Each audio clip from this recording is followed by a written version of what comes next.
श्री शिवाय नमस्तुभ्यम। हर हर महादेव। 27 मई 2024 ज्येष्ठ के बड़े माह में सोमवार का विशेष दिन आ गया है और आप सभी भी गुरुजी पंडित प्रदीप मिश्रा जी द्वारा अगली शिव महापुराण कथा जो कि समर्पण शिव महापुराण कथा है उसका इंतजार कर रहे हैं। वह भी इसी दिन शुरू होने वाली है। इस वीडियो में हम आपको गुरुजी पंडित प्रदीप मिश्रा जी ने पिछले 2 शिव महापुराण कथाओं में जो 2 बिल्कुल नए सोमवार के दिन किए जाने वाले उपाय की जानकारी दी है, उन्हीं उपायों की जानकारी हम आपको इस वीडियो के माध्यम से प्रदान करने वाले हैं। यह उपाय हम आपको सरल भाषा में भी समझाने का प्रयास करेंगे ताकि उपाय समझने में और करने में आपसे किसी भी प्रकार की कोई गलती ना हो। दोनों उपाय गुरुजी पंडित प्रदीप मिश्रा जी के बताए हुए बिल्कुल नए उपाय हैं। आप अपनी आवश्यकता के अनुसार कोई एक या फिर एक से अधिक उपाय भी कर सकते हैं और इससे सोमवार का पूरा लाभ प्राप्त कर सकते हैं।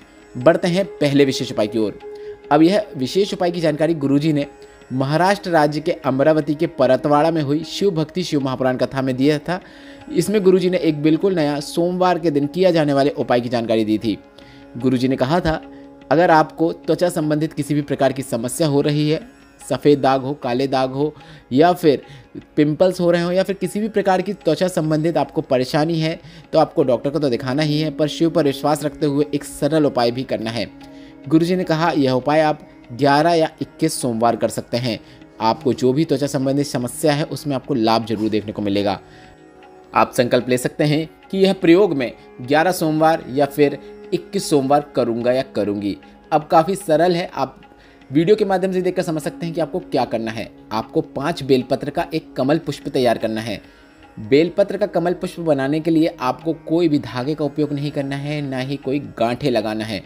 आपको बस बेलपत्र की डंडियों को आपस में मिलाते हुए उन्हें जोड़ने का प्रयास करना है।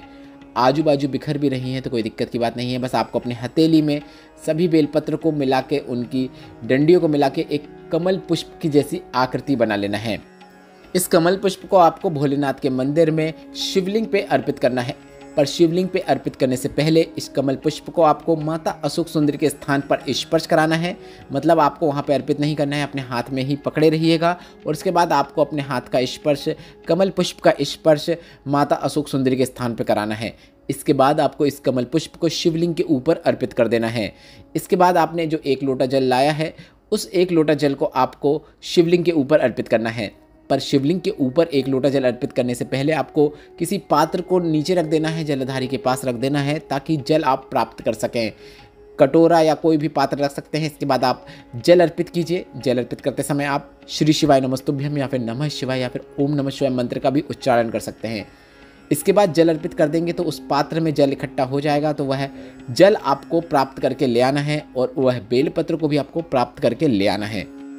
प्राप्त किए हुए जल का आचमन आपको दिन में 5 बार में कर लेना है और गुरुजी ने इस उपाय के अंतर्गत बेलपत्र जो आप प्राप्त करके लाएंगे, जो आपने 5 बेलपत्र अर्पित की है, उसे भी गुरुजी ने प्राप्त करने को कहा है और उन प्राप्त की हुई बेलपत्र को भी गुरुजी ने खाने को कहा है, आचमन करने को कहा है। पर गुरुजी ने यह भी अपनी पिछली कथाओं में कहा है, बेलपत्र अगर खाने में दिक्कत होती है तो मत खाइएगा। आप उस बेलपत्र को सुखो सकते हैं, सुखाने के बाद उसकी आप गोलियां बना सकते हैं और उसके बाद उसका आचमन कर सकते हैं ताकि आपको किसी भी प्रकार का नुकसान ना हो। तो आप कोई भी उपाय करते समय अपने विवेक का उपयोग अवश्य कीजिएगा। आपको गुरुजी ने लगातार यह उपाय 11 या 21 सोमवार करने को कहा है। गुरुजी ने कहा, त्वचा संबंधित जो भी समस्या है वह आपसे दूर हो जाएगी और आप जब जल का आचमन करेंगे या फिर बेलपत्र का आचमन करेंगे तब आपको कुंद के ईश्वर महादेव का नाम स्मरण करना है। यह विशेष उपाय आप इस सोमवार से करना शुरू कर सकते हैं और 11 या 21 जितने भी सोमवार करना चाहते हैं उतने सोमवार करके अधिक से अधिक लाभ प्राप्त कर सकते हैं। बढ़ते हैं सोमवार के दिन किए जाने वाले अगले बिल्कुल नए उपाय की ओर।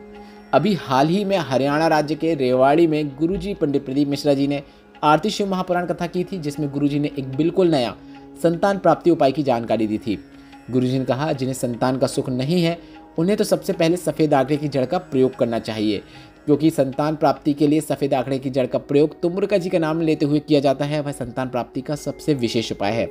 पर जिसके घर में एक संतान हो गई है, दूसरी संतान का सुख नहीं हो पा रहा है, तो यह बिल्कुल नया उपाय आपको सोमवार के दिन करना है। गुरुजी ने कहा, भोलेनाथ के 11 रुद्र अवतार हैं जिनका नाम स्मरण करते हुए आपको एक विशेष उपाय करना है। आपको प्रत्येक सोमवार को भोलेनाथ के किसी एक रुद्र अवतार का नाम लेते हुए बेलपत्र के वृक्ष के नीचे जाकर एक दीपक रख देना है। गुरुजी ने तो कहा है कि आप बेलपत्र के वृक्ष के नीचे की ही मिट्टी का उपयोग करते हुए एक कुंड जैसी आकृति बना लें, पर ऐसा बना पाना बहुत मुश्किल होता है। तो आप ऐसा दीपक उपयोग कर सकते हैं जिसमें आपने कभी भी दीपक प्रज्वलित ना किया हो, मतलब जिसका आपने उपयोग ना किया हो। ऐसे आप मिट्टी के दीपक का उपयोग कर सकते हैं। अब ऐसा क्यों करना है, अब आप आगे सुनेंगे तो समझते जाएंगे। गुरुजी ने कहा आपको बेलपत्र के वृक्ष के नीचे जाना है, वहीं की मिट्टी का उपयोग करते हुए एक कुंड जैसी आकृति बना लेना है।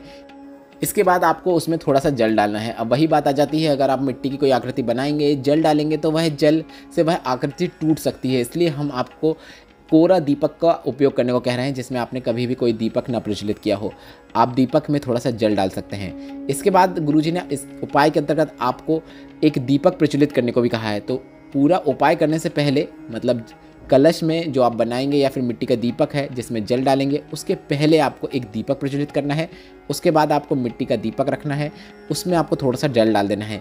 इसके साथ ही गुरुजी ने कुछ मीठा भी लाने को कहा है। आप मिठाई का उपयोग कर सकते हैं, खीर का उपयोग कर सकते हैं, या फिर आप शक्कर का, दूध का भी उपयोग कर सकते हैं।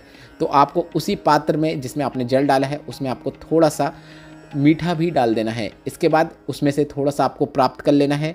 जल और मीठा दोनों आपको प्राप्त करना है और पति पत्नी को दोनों को साथ में उससे पा लेना है, खा लेना है। यह उपाय आपको एक सोमवार के दिन एक रुद्र अवतार का नाम लेते हुए करना है। जैसे आपने पहले सोमवार के दिन जब पहला दीपक प्रज्वलित करेंगे तो आपको भोलेनाथ का एक रुद्र अवतार है कपाली, उनका नाम लेते हुए यह पूजन का शुरुआत करना है और उन्हीं का नाम लेते हुए पूजन का समापन करना है। उपाय काफ़ी सरल और आसान है। बस आपको बेलपत्र के वृक्ष के नीचे जाकर सोमवार के दिन उपाय करना है। तो यह उपाय आप बेलपत्र के वृक्ष के नीचे जाकर सोमवार के दिन सुबह से लेकर दोपहर तक कर सकते हैं। और गुरुजी ने कहा 11 सोमवार भी नहीं होंगे और आपको शुभ समाचार सुनने को मिल जाएगा, संतान की प्राप्ति निश्चित होती है। गुरुजी का बताया यह बिल्कुल नया उपाय है जिसे गुरुजी ने रेवाड़ी की आरती शिव महापुराण कथा में बताया है। अब आपको 11 रुद्र अवतार के नाम नहीं पता हैं तो आपकी स्क्रीन में हम सभी 11 रुद्र अवतार के नाम भी दिखा रहे हैं, जिनको हम बोल भी देते हैं। आप देख कर भी उन्हें अपने मोबाइल में सेव कर सकते हैं। कपाली, पिंगल, भीम, विरूपाक्ष, बिलोहित, शास्ता, अजपाद, अहिविष्णु, शंभु, चंड तथा भव। अंत में भव का नाम लेके आपको 11वें सोमवार में यह उपाय करना है। यह उपाय भी 11 सोमवार किया जाता है और गुरुजी का बताया है बिल्कुल नया संतान प्राप्ति का उपाय है। अब हम आपको बता दें, अगर आप भोलेनाथ से जुड़े हुए सुंदर सुंदर स्टेटस चाहते हैं, रोजाना की तिथियों की जानकारी चाहते हैं, गुरुजी पंडित प्रदीप मिश्रा जी के भजनों के लिरिक्स चाहते हैं जिन्हें पढ़ के आप भी भजन का आनंद प्राप्त कर पाएँ, तो हमने व्हाट्सएप चैनल बना लिया है जिसमें हम सभी प्रकार की जानकारियाँ आप लोगों तक पहुँचाते हैं। तो आप अगर हमारे व्हाट्सएप चैनल को फॉलो करना चाहते हैं तो उसकी लिंक हमने कमेंट बॉक्स में मेंशन कर दी है, जिसमें आप क्लिक करें। क्लिक करने के बाद आपको व्यू चैनल का ऑप्शन आएगा, तो आप उसे व्यू करें और व्यू करने के बाद आप धर्म की बातें को व्हाट्सएप में फॉलो कर सकते हैं। आपको रोजाना बहुत उपयोगी जानकारी प्राप्त होने वाली है, इसलिए आप वहां पर भी हमें अवश्य फॉलो करें। इस वीडियो में बताई गई जानकारी से अगर आपको आनंद की प्राप्ति हुई है, कुछ उपयोगी लगा है, तो इस वीडियो को लाइक करके कमेंट बॉक्स में हर हर महादेव टाइप करना मत भूलिएगा। श्री शिवाय नमस्तुभ्यम। हर हर महादेव।